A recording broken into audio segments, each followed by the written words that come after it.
hope that you guys prove me wrong. Anybody of the higher ups at True that are watching. At the end of the day, I'm doing what feels right for me and chasing down my dream. Today's video, 6-month review of my Lefebvre 20.1 set, or True 20.1, I don't know what the hell they're calling it these days. I did a 3-month review. Obviously the 3-month point, that was focused on a lot of performance, how the pads, the glove, the blocker, everybody was performing. I'll touch a bit on the performance at the end, but today's video is focused specifically on durability, and with the whole True Lefebvre merger, is your money worth buying a set of equipment? Before we begin, I just want to give a quick little disclaimer that I'm not affiliated with True or Lefebvre. They don't pay me, they don't sponsor me. I was lucky enough where Lefebvre invited me out to their factory back in February or March of earlier this year. I got a whole tour of the factory. They custom fitted me and they got me a set, obviously, that I'm in today and the equipment that I'm wearing. True has informed me we don't want to be affiliated with you anymore, so I'm not tied to any companies. I'm not biased. I wish I was paid by True and Lefebvre, but I just feel it's important to know 20.1s are somewhere in between an E-Flex and a Premier pad. So Premier being super stiff, E-Flex being soft. The 20.1 slots right in between, somewhere in the middle. In my mind, that's somewhere closer to a G4 or G5 pad. And considering I was coming from Warrior, I thought this would be a perfect transition and a perfect fit for me. Despite the fact that it's a softer butterfly pad, the rebounds come off just as hot today as when I got it over 6 months ago. Like the rebounds, when they come off the shin, off the boot, like they come off very, very hot. Not quite like a vapor hot, but they are a very, very hot rebound. Realistically speaking, they probably have softened up a little bit, but in the 6 months, I haven't noticed it. And if they have softened up, it's been very minimal. When I was a kid, you use the Vaughn pads, you use Reebok. They always had a thing where if you bought them, they'd shrink over time. Like the boot would kind of compress and the pad would just kind of sink in, and your 34.2 would kind of become a 33.2 or a 34.1. Whatever the case, the pad would shrink. But with 20.1s, they have a boot that's angled at like 90 degrees. So it's like a very, very straight boot for the most part. So, and it's also a stiffer boot. So the pad doesn't shrink. I haven't had any shrinkage issues. These are a 34+2 set of Lefebvre 20.1s. These are the smallest pads I've used probably since I was about 14. So over 10 years, I haven't used a pad that's been 34 in a long time, but there's been no issues with the sizing, and these fit me perfectly, despite everybody says that as a 6'5" guy, I should be using a 36 pad or 37. 34+2 fits great for me. Durability-wise, I've had no issues at all. It's a handcrafted, Canadian-made product just outside of Montreal. The Velcros, they're just as sticky today as they were when I got them. The pad's designed to be worn very tight, and despite the fact that these Velcro straps, or whatever they're called, they do go very tight to the pad. Like there's not a lot of wiggle room when I put them on. The Velcros, they're just as strong today as the day that I got them. The only real issue that there would be on a pad like this is the bindings. Like the bindings are on the boot and whatnot coming undone or fraying, but there's like no binding on the pad at all, so that's not coming undone. The only real issues, I guess you could say, that I'm having is that the nylons are discoloring, but when you buy a white nylon, that's kind of what happens. The knee blocks are stiff. The rotation is great. All in all, like I don't really think there's any durability issues with the pad up to this point in time. Like it's almost the exact same pad that I got 6 months ago. Basically perfect durability, and the only change that I made was that Lefebvre 20.1 and all Lefebvre stuff comes with Pro Laces armor. I'm not a fan of Pro Laces armor. I like my own spec. The Trav spec Pro Laces are longer and they take a lot more strain off the hips, knees, and ankles when you use them. If you want to pick up a pair, promo code TravSucks 10% off. But outside of that, that's basically the pads. I've had no issues at all. Next up would be the blocker, and I think the blocker is probably in even better shape than the pads are. Like the rebounds come off very hot off the blocker. At the end of the day, you can't really compete. Like nobody can compete with a Bauer Ultrasonic or a Bauer Vapor in regards to like the pop, like how hot the rebounds come off. This is probably a very close second place to the Bauer blockers and their rebound technology. As far as any of the nylons wearing, nothing. A little bit discoloring of the nylons, but that's about it.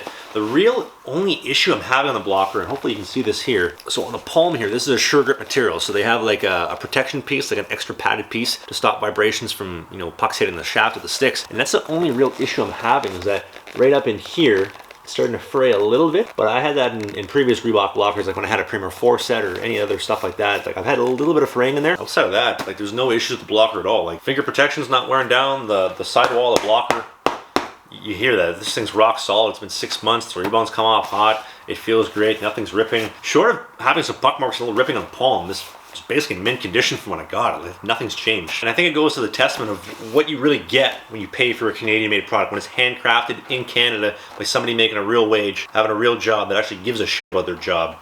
The quality second to none. Now the glove is really the only issue that I've had with durability. So this is my second Lefebvre 580 glove. So when I got my set, Lefebvre gave me a 580 game glove. They also gave me a 590 and a 600 game glove just to play around with. I ended up sticking with the 580 game glove. Now this isn't the glove that I originally got, but there's an issue with the cuff. So the plastics in the cuff, when they built my glove, apparently they were still using plastics from when they were working with CCM. And so I had some of the plastics like pop out of the cuff. Like it was almost like protruding out of the leather. And the reason Lefebvre said that was happening was when they built my glove, because because obviously they make a lot less full right than they do regular hand gloves, is that they're using CCM plastics, like plastics from when they were working affiliated with CCM, using up the last of it, and then it ended up cracking. So then I had to send the glove back, and they also fixed the T-bar because the T-bar was just folding over, like it was like wet newspaper, like it would just fold over. It was soft and it was limp. And then also I was getting a lot of stingers in the palm area. For about 2 months, I was probably pretty good for the game glove, and after about 2 months, I started getting stingers just left and right. Anything that wasn't hitting in the pocket, I was really feeling it. The guys at Lefebvre might kind of call me crazy, but when I got that game ready 580 glove back, I felt the finger curl in the glove was a lot more like pronounced. It was more noticeable, and it wasn't catching as clean as when I first got it. Like I felt like when I sent the glove back, something changed. It didn't have the same feel that the original glove had. So they ended up doing me up a practice palm 580 double T glove. And I know nobody wants to believe me, but this is a practice palm. Like the way this thing closes, it closes like a game glove, and I don't feel any stingers in here. So after that first glove issue, they reinforced the T-bar, so the T-bar doesn't bend. Anytime a puck hits it, it's not gonna fold over and basically do that. When a puck's hitting it, it's not bending over or folding over, because with my game glove, when I make a save, it would just like fold the T over like that. And obviously that's not good, because that's a puck going in the net as opposed to in the pocket. I've hated double T's my entire life. Like Vaughn double T's, Bauer double T's, they all suck. And I said it in the original Lefebvre unboxing video that I'm not a double T guy. Single T, I've always been a fan of the single T because I enjoy the snap when the puck was in the pocket. When it snaps right in the middle, I know I have the puck and I like to feel better, as opposed to a double T where there's a lot of netting and a lot of webbing in the pocket, which is fine. I prefer to see the puck, because when I catch it with a single T, I can see the puck right in here. Better snap, that's just my personal preference. I love this double T. This double T is great. This isn't related to the durability of the glove. Although I've only had this second glove, this double T practice palm, for 3 months, it's great. I haven't had any durability issues. The nylons are discoloring a little bit, but I mean, that's a common theme. You use equipment, you sweat in it, the nylon's discolored, it looks a little bit gross. But as far as like performance goes, it has not been affected by any of the durability, especially considering I came from a Warrior G4 set where the sidewall was basically ripped off the entire side of my blocker. This is a very nice change as far as the durability of the product goes. I'm pretty positive all companies are not like this, because a practice glove should not open and close the way this is. Like, oh, practice gloves, they open and close like that, and guys complain. That's the reason why guys like Henrik Lundqvist catch pucks with the palm open, because you can't really close a practice glove. My next glove, it's going to be a 580 from Lefebvre, and it's going to be a practice palm like this. Like, this is night and day the best glove I've ever owned. I don't feel stingers, opens and closes great, no durability issues yet. Please, I really hope this glove doesn't break, because this is the best glove I've ever owned. All in all, durability is pretty solid. This is the best equipment I've ever owned in my life. Like the quality of the pads, the blocker, the glove, like the performance, the durability, the quality, the craftsmanship, like everything top to bottom that goes into making a set like this, to will it into reality and to have it on my hands and on my legs on a daily basis when I'm on the ice. This is the best equipment I've ever owned. Like it's not even close. Although this is the best equipment I've ever owned in my life, I can't not tell you about today's video sponsor, the folks at Filmora Go. And considering I gotta pay for my next set of Lefebvre equipment out of my own pocket, it's time to start putting away a couple nuts. Let me tell you about it. Trav, what do you use to edit your videos with? Now, usually I use Final Cut Pro to edit all these vlogs with, but I was thinking to myself recently, what if you want to make a scouting video? Most people don't need the same power that I need to make these vlogs, and that's where Filmora Go comes into play. Most parents are just filming their kid on their iPhone or their iPad, and that will work perfectly for Filmora Go. And especially if you're looking to deliver a scouting video to that special coach this holiday season, look no further. So you take your iPad or your iPhone, you film whatever clips you want of Johnny or Timmy and his sick dangles and his sick save compilation. Then you're going to head to the App Store and download the Filmora Go app. This app is free, by the way. You can make in-app purchases to unlock more features, but today I'm going to show you just the essentials. Once you've downloaded the app, you're going to go in, create a new project, and then select all of your clips from the camera roll, import them into the editor. Now, I know parents love to film 600,000 individual clips from that game, stop and start and stop and start. And guess what? That's great, because this is going to work perfect. You pop them in, you trim them up just a touch, which is super easy to do, I might add. Then you're off and running. Now, I'm taking a couple clips from some finished vlogs, put them together to finish off this project that I've been working on for a little bit. Now, this is the point where if you want, you can add some music. I tend not to put music on any scouting videos or any scouting tape I send the coaches. Why? Well, because you probably don't want the coach knowing that you love Britney Spears. I've had a lot of time recently to work on playing my guitar with the lockdown, so I decided I'm going to put an audio recording that I made of myself playing my guitar to add a little bit of sound to this project.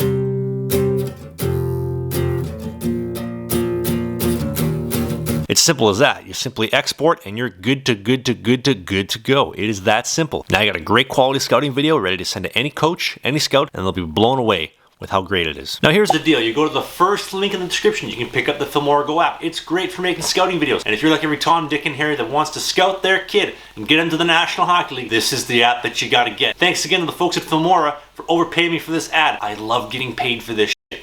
Back to the video.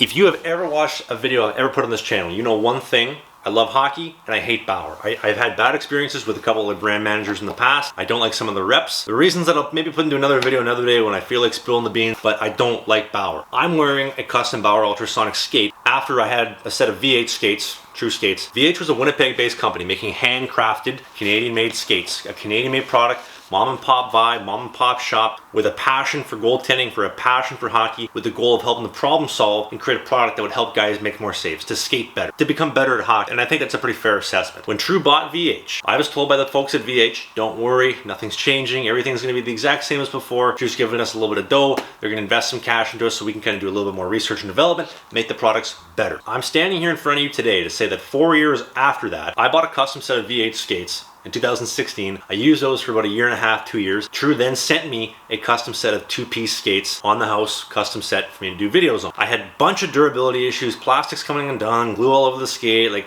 just, it was a fucking nightmare to own those skates and to have to use them. They said, listen, don't worry about it, we'll take those back, we'll get you a new set. Mistakes happen, not a problem. I like VH, I like True, it's a Winnipeg-based company, their headquarters are still in Winnipeg, I'll give it a second chance.